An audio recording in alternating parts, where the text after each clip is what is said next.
Relator, ministro Roberto Barroso, para voto.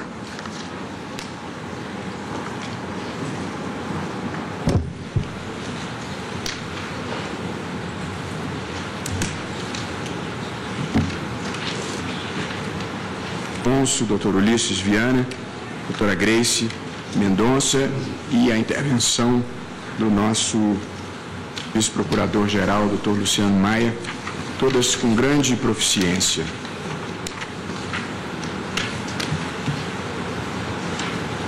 Presidente, embora a questão não seja singela, é possível expô-la de uma forma muito simples. Na apresentação de duas perguntas. A primeira: podem os pais ou responsáveis por uma criança optarem pelo ensino domiciliar para a educação dos filhos, ou a Constituição exige a matrícula em instituição de ensino oficial? Acho que essa é a primeira pergunta. Há uma escolha, há um direito de escolha dos pais e dos responsáveis, ou há uma imposição estatal a respeito? A segunda pergunta é: no caso de se agir obrigações a serem observados, considerando que não há uma lei específica que regulamente o ensino domiciliar. Portanto, acho que são essas as duas questões. Tem os pais direito à opção de, em lugar de matricular os seus filhos numa escola oficial, educá-los formalmente em casa, ou, e em sendo possível, que tipo de regramento deve se aplicar no interesse da criança. Como nós vimos das sustentações muito qualificadas, presidente, há argumentos bastante razoáveis para os dois lados. E do ponto de vista sociológico, eu fui advogado há muitos anos, eu conseguiria sustentar as duas posições sem grande dificuldade, com razoabilidade, eu diria. Do ponto de vista, Gênesis, de quem pensa diferentemente, uma norma constitucional específica sobre o tema. A Constituição só trata do ensino oficial. E o fato de a Constituição só tratar do ensino oficial dá margem também aqui para duas leituras diversas. A primeira: se a Constituição somente se referiu ao ensino oficial, é porque somente admite esse tipo de ensino. Essa é uma leitura possível. A segunda é: se a Constituição não veda o ensino domiciliar, deve-se então respeitar a autonomia dos pais. E assim é, presidente e caros colegas, como nós bem sabemos, a vida num tribunal constitucional. Para muitas situações, não existe na Constituição claramente uma solução pré-pronta. E, portanto, cabe ao intérprete procurar construir argumentativamente a melhor solução para a situação que se lhe apresenta. É o que eu vou procurar fazer aqui, assentando desde o início o teu raciocínio. A primeira: o Estado brasileiro, ele é grande demais, ele é extremamente ineficiente e, com frequência, pratica políticas públicas inadequadas e sem qualquer tipo de monitoramento. Acho que esta é uma primeira observação que considero relevante. A segunda: os resultados de 2017, divulgados esta semana, da Prova Brasil, que integra, como se sabe, o Sistema Nacional de Avaliação da Educação Básica, foram, presidente, desoladores. No teste de matemática, adequada. E em português, que alguém poderia ter a esperança de que fosse melhor, os resultados foram piores. Apenas 1,7% dos alunos se situam na faixa adequada.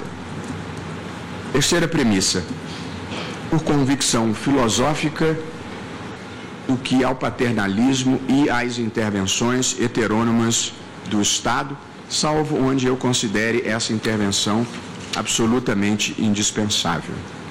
essas são as minhas premissas, às quais acrescento um quarto comentário.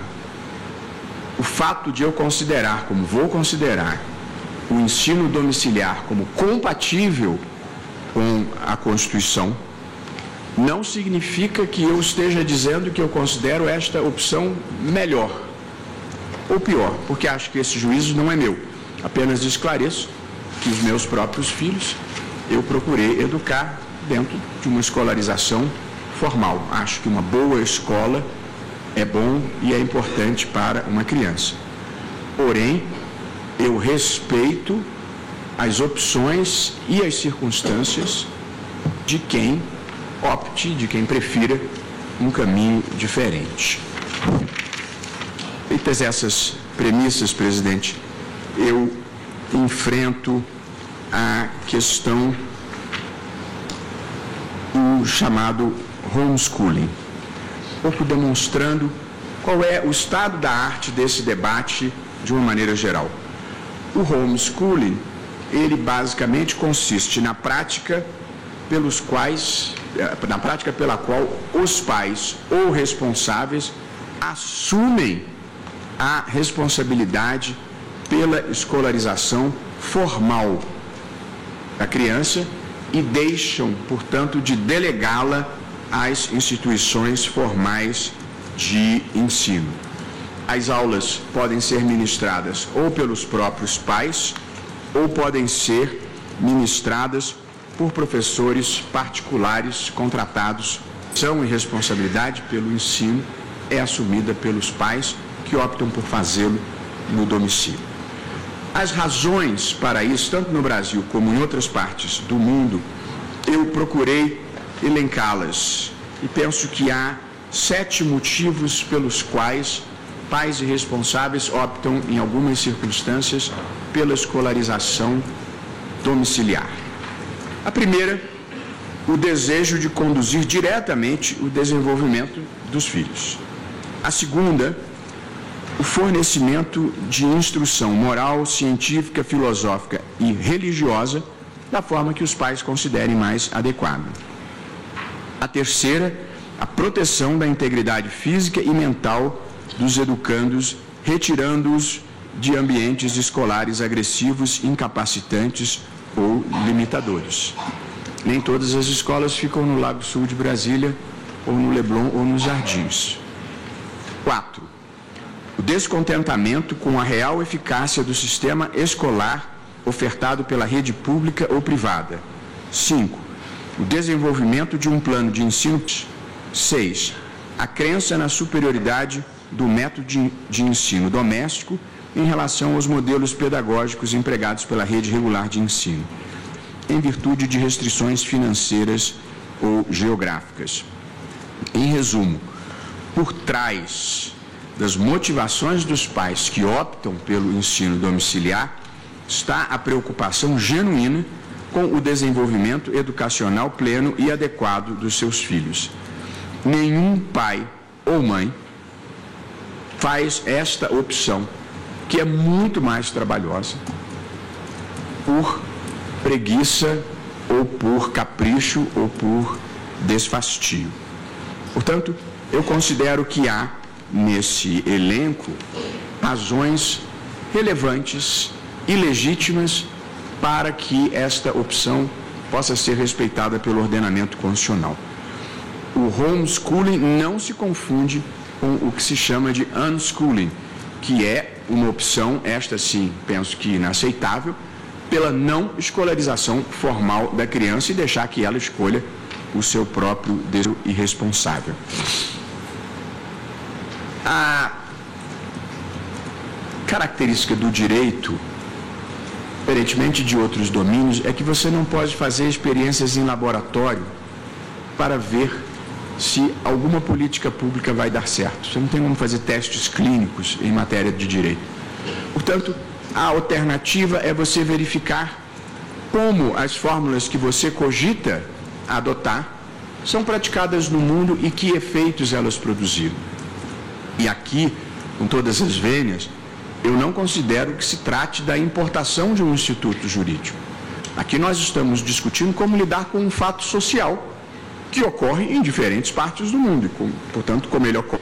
Portanto, nós não estamos importando um modelo, nós estamos lidando com uma situação, e aí sim me parece legítimo verificar como este modelo, que se argue deve ser admitido no Brasil, opera em outros países do mundo. De modo que eu fiz, presidente, um breve levantamento e constatei que em todo o mundo, especialmente nos países desenvolvidos, a população praticante da educação doméstica, familiar, tem aumentado de maneira muito expressiva, de maneira muito significativa.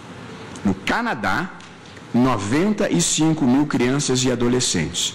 Na Austrália, 55 mil famílias adotam um ensino doméstico. Na Nova Zelândia, 6 mil. Na França e em Taiwan, cerca de 500 famílias adotam essa prática. Nos Estados Unidos, segundo o Departamento de Educação, com dados de 2012, contabilizam-se cerca de 1.800.000 crianças e adolescentes que recebem ensino domiciliar nos 50 estados da federação. O National Home Education Research Institute, que é a entidade sem fins lucrativos que provê estatísticas nessa matéria, apresenta números maiores, de 2,3 milhões de americanos. E, ainda estatísticas do mesmo órgão, 5,7 milhões de crianças nos Estados Unidos já tiveram educação domiciliar. No Brasil, domiciliar, a ANED, que esteve muito bem representada na tribuna e que foi admitida como amicus curiae, estima que cerca de 3.200 famílias no Brasil adotam esse método pedagógico de educação dos seus filhos. E aí, constatada, presidente, a circunstância, eu fui verificar como regulamentam este fenômeno social. E comecei pelos Estados Unidos, que são o país em que esta prática é mais amplamente praticada. E nos Estados Unidos, o homeschooling é permitido em praticamente todos os estados. E a regulação do ensino doméstico varia desde a desnecessidade de sequer notificação ao órgão de educação que fez essa opção, passando por estados que exigem uma notificação desta opção, mas sem qualquer monitoramento com atividade do ensino doméstico, com submissão a avaliações periódicas para verificação do desempenho acadêmico. Em todos esses estados existe legislação específica disciplinando a matéria. Nos Estados Unidos é amplamente praticado em praticamente todos os estados da federação, com diferentes graus de intervenção estatal. A intervenção estatal mais relevante é a do monitoramento e de submissão a avaliações periódicas, que devo dizer, já antecipando a conclusão do meu voto, que é a posição que pretendo adotar. Na mesma linha, presidente, a maioria dos países europeus regulamenta ou pelo menos não interdita o ensino doméstico. Reino Unido, França, Itália, Portugal, Irlanda, Bélgica e Finlândia, que sintomaticamente é o país que tem o melhor resultado no PISA, que é um exame, como muitos saberão, aplicado a jovens de 15 anos de conhecimento em matéria de matemática, linguagem e ciências. E é hoje considerado o International Student Assessment, tem a Finlândia como o seu primeiro colocado, e a Finlândia admite o ensino domiciliar. Outras nações como Noruega, Estônia, Dinamarca e Eslovênia também admitem o ensino domiciliar com diferentes graus de controle. Para verifiquei países relevantes que são contrários, como até destacado da tribuna. Suécia, Grécia, Alemanha e Espanha proíbem a educação domiciliar. Mas, repito, esta é uma posição minoritária. Na Suprema Corte Americana há decisões importantes, uma já antiga, de 1925, Pierce versus Society of Sisters, em que a Corte declarou a inconstitucionalidade da lei do estado de Oregon, que exigia a matrícula escolar de todas as crianças entre 8 e 16 anos, com base na liberdade que os pais devem ter para educar os filhos. E no outro caso, citado pelo Dr. Ulisses da Tribuna, Wisconsin versus Yoder, também a Suprema Corte admitiu que famílias da comunidade Amish não matriculassem os seus filhos na rede regular de ensino em nome da liberdade religiosa. Portanto, presidente, eu procurei expor lisamente um pouco o panorama mundial do tratamento dessa matéria, apontando os países que não autorizam a educação domiciliar e destacando o fato de que a maioria dos relatórios são inspiradores, eles efetivamente permitem a educação domiciliar. Eu agora, presidente, enfrento alguns dos argumentos que com grande proficiência foram deduzidos contrariamente à ideia, tanto pelo advogado, procurador que representava os estados, como pela doutora Grace Mendonça, como pelo doutor, no artigo 208, parágrafo 3º, batendo o argumento de que a escolarização formal em instituição oficial seria o único para apresentar os meus argumentos. O artigo 208, parágrafo 3º, diz fundamental fazer-lhes a chamada e zelar junto aos pais ou responsáveis pela frequência à escola. O artigo 6 diz o seguinte: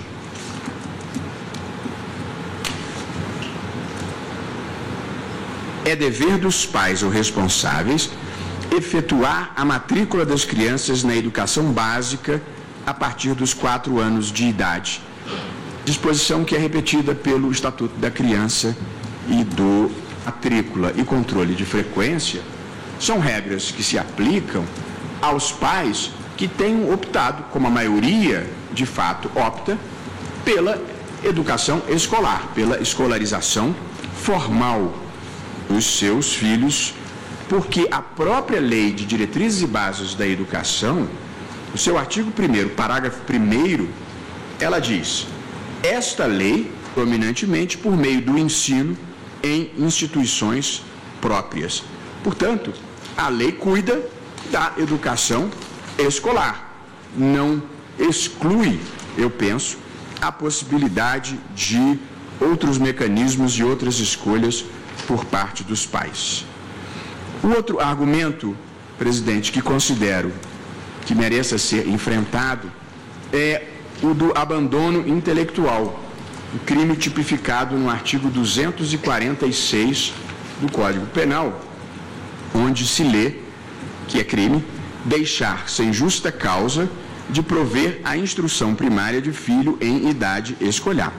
Aqui eu acho que o tipo simplesmente não se aplica, porque os pais de crianças que estão em ensino domiciliar estão provendo instrução aos seus filhos apenas por um método diferente do convencional ou do que é adotado pela maioria das pessoas. E relembrando aqui que a tese do abandono intelectual é mais infundada ainda se nós nos dermos conta que a educação domiciliar dá muito mais trabalho e impõe muito mais ônus aos pais irresponsáveis do que a educação em instituição formal de ensino. Aqui eu também rebato um argumento, não o considero desimportante, de que famílias poderiam deixar os pais fora da escola, ou por irresponsabilidade, ou para fazê-los trabalhar, e argumentar falsamente que eles estão tendo instrução doméstica. Em primeiro lugar, a criança que está em educação domiciliar submeter-se-á a exames periódicos, e se o aprendizado for deficiente, é possível determinar a sua matrícula na escolarização formal. Em segundo lugar, se todos estiverem lembrados, o Bolsa Família é uma valiosa a que as crianças estejam na escola e tenham um nível mínimo de frequência. De modo que a suposição de que as pessoas mais, eu penso que se confrontaria com o próprio benefício que o Bolsa Família fornece às crianças. O terceiro e último argumento, presidente, que eu considero relevante e foi destacado na bela sustentação do Dr. Luciano Maia, é a questão da socialização. Eu, de fato, considero que esse é um componente importante. Interagir com outras crianças, aprender a conviver com o outro, aprender a conviver com o diferente, ser tolerante com as diferenças, eu acho que é uma parte importante da formação de uma criança e da sua preparação para uma vida boa, para uma vida ética. Quer dizer, respeito, tolerância e aceitação da diferença são valores muito importantes. E embora eu ache que a preocupação seja legítima, a verdade é o que é indisputado, como também apresentam um nível elevado de socialização, acima da média. Porque essas crianças, por circunstâncias diversas, ou pela igreja, ou pelo clube desportivo, pelos parques públicos, a verdade é que pesquisas empíricas realizadas predominantemente nos Estados Unidos documentam que não há um problema de socialização com as crianças que se encontram no ensino domiciliar. E eu acho que hoje em dia, mais valor do que as valorações puramente abstratas ou ideológicas, tem aquelas que se baseiam em pesquisas empíricas. É a virada empírico-pragmática que eu gosto de defender para a interpretação do direito, desde que não haja um direito fundamental em jogo sendo prejudicado. A regra de que pais responsáveis e interessados na boa formação de seus filhos fazem uma opção, e não de pais irresponsáveis que querem o pior dos seus filhos. E aqui, para parodiar o ministro Marco Aurélio, a gente deve presumir o que geralmente acontece na vida. E se tem uma presunção que eu considero legítima nesse mundo, de uma maneira geral, é que os pais querem o melhor para os seus filhos. E, portanto, não trabalho sobre a presunção de que os pais optem pelo ensino domiciliar para fazer a vida dos filhos pior no futuro, crianças frustradas e fracassadas. Justamente ao contrário, eles optam porque acham. Os argumentos, presidente, pelos quais, à luz da Constituição domiciliar, é que a Constituição, todas as vênias de quem pensa diferentemente, ela tem normas muito abstratas sobre essa matéria. Princípios, passo a ler os princípios, os mandamentos constitucionais que considero relevantes. O dever do Estado e da família, portanto, a família é uma das partes essenciais do processo de formação da criança ao lado do Estado. Além disso, o artigo 206, em outra regra abstrata, a meu ver, diz: o ensino será ministrado com base nos seguintes princípios. 2. Liberdade de aprender, ensinar, pesquisar e divulgar o pensamento, a arte e o saber. Acho que a educação domiciliar é perfeitamente compatível com esse dispositivo, sobretudo com a parte que fala em liberdade de aprender. 3. Pluralismo de ideias e de concepções pedagógicas e ensino. Para além disso, o artigo 227 da Constituição, sempre em disposições vagas, diz o seguinte: é dever da família, da sociedade e do Estado assegurar à criança, ao adolescente e ao jovem, com absoluta prioridade, o direito à educação. Este artigo, que é o artigo em que se baseia toda a doutrina para extrair o princípio do melhor interesse da criança, sintomaticamente coloca a família na frente do Estado no dever de prover educação. E, por fim, os pais têm o dever de assistir, criar e educar os filhos menores, e os filhos maiores têm o dever de ajudar e amparar os pais na velhice. carência ou enfermidade. Os pais têm o dever de assistir, criar e educar os seus filhos. Esses são os artigos da Constituição que tangenciam esta situação. Eu não consigo fazer nenhuma leitura desses artigos no sentido de ser vedada a opção dos presidentes. Também em 2 atos internacionais relevantes, a meu ver, a interpretação adequada deles é no sentido de se ensino domiciliar.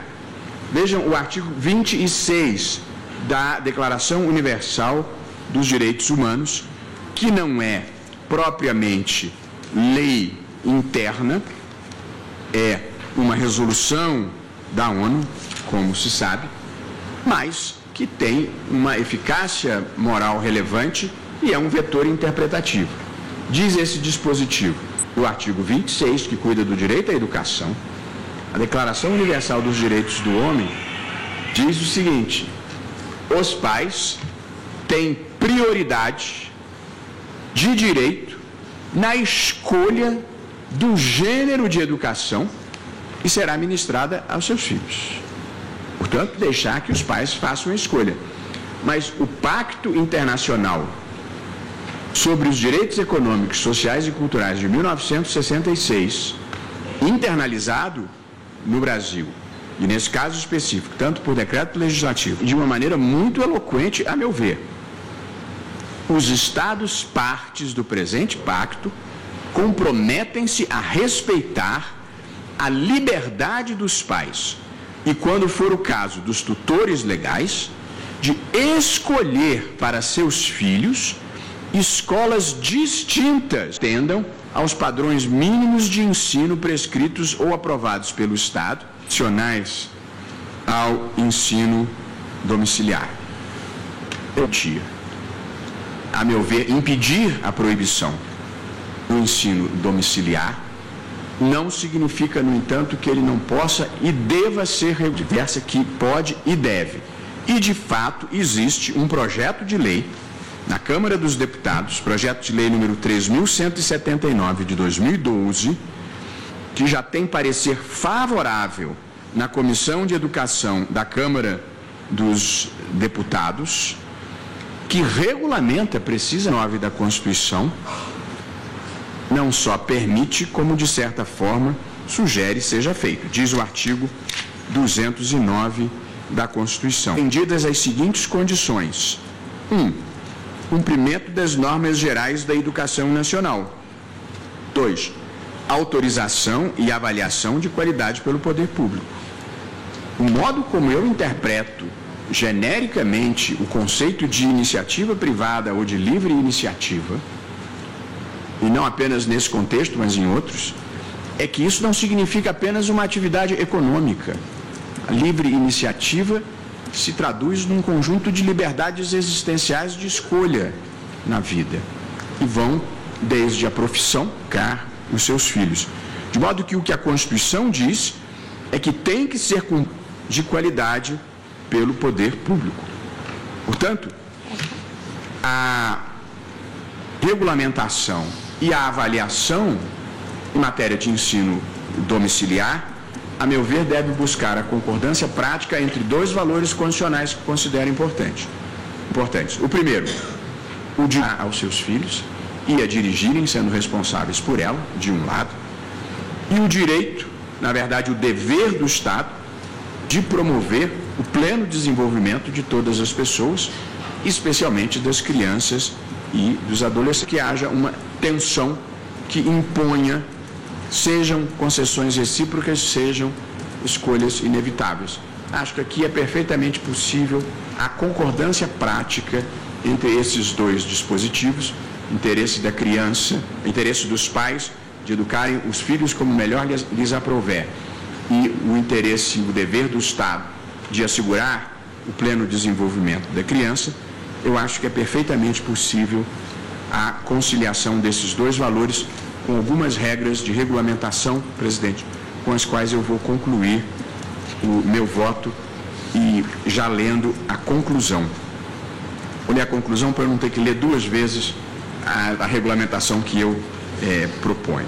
A seguinte redação: por todo o exposto, voto pelo provimento do recurso extraordinário, de modo a conceder o direito da recorrente, que é a criança, representada pelos pais, de ser educada, e fixo, portanto, presidente, em repercussão geral, as seguintes teses. 1.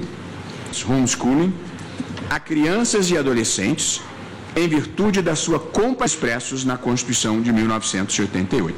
Portanto, a primeira indagação que formulei no início do meu voto, se é possível, à luz da Constituição, a segunda indagação, se é possível e como deve ser regulamentado este ensino, enquanto não sobrevier lei emanada do Congresso Nacional, eu também respondo afirmativamente. É possível a regulamentação e eu estou propondo que ela seja do seguinte teor: A. Para garantir o desenvolvimento, para evitar eventuais ilegalidades, garantir o desenvolvimento acadêmico das crianças e adolescentes e avaliar a qualidade do ensino, até que seja editada legislação específica sobre o tema, com fundamento no artigo 209 da Constituição, os seguintes parâmetros devem ser seguidos. 1. Os pais e responsáveis devem notificar às secretarias municipais de educação a opção pela educação domiciliar, de modo a se manter um cadastro e registro das famílias que adotaram essa opção de ensino naquela localidade. 2. Os educandos domésticos, mesmo que autorizados a serem ensinados em casa, devem ser submetidos às trimestrais ou semestrais, fecho parênteses, a que se submetem os demais estudantes de escolas públicas ou privadas. Tanto a responsabilidade dos pais, porque haverá um monitoramento da sua evolução no aprendizado. 3. As secretarias municipais de educação, a partir do cadastro, devem indicar a escola pública em que a criança, em homeschooling, irá realizar as avaliações periódicas, com preferência para os estabelecimentos de ensino mais próximos ao local. A educação podem compartilhar as informações do cadastro com as demais autoridades públicas, como o Ministério Público, o Conselho Municipal dos Direitos da Criança e do Adolescente e ou Conselho Tutelar. Ou seja, admite-se o monitoramento de como esteja funcionando o ensino domiciliar. E por fim, presidente, porque também muito importante, em caso de comprovada deficiência na formação acadêmica, verificada por meio do desempenho que os competentes notificarem os pais, e na hipótese em que não haja melhoria do rendimento nos testes periódicos, determinar a matrícula das crianças e adolescentes submetidas ao ensino doméstico na rede regular de ensino. Com essas regras, presidente, eu acho que se conciliam os diferentes interesses em jogo dos pais de poderem escolher o método educacional dos seus filhos e, portanto, validando a escolha do ensino domiciliar, e do Estado, por seus órgãos, de verificar se o ensino domiciliar está efetivamente permitindo o pleno desenvolvimento daquela criança ou daquele adolescente. Portanto, presidente, eu estou dando provimento ao recurso extraordinário com a proposta de fixação dessas teses que acabo de enunciar, agradecendo a atenção de todos. Eu agradeço a Vossa Excelência e, após esse voto, como se trata de um assunto extremamente importante que todos os ministros haverão para continuidade no início da sessão da próxima quarta-feira. Então, proclamo o resultado provisório que, após o voto do ministro relator Roberto Barroso, dando provimento ao recurso, suspendeu-se o julgamento para continuidade no início da sessão plenária da próxima quarta-feira, dia 12. Senhores ministros, agradecendo o trabalho de todos, o vice-procurador-geral da República, senhores advogados, senhora secretária das sessões, senhores servidores e visitantes, eu declaro encerrada a presente sessão, desejando a todos uma excelente noite. Muito obrigada a todos.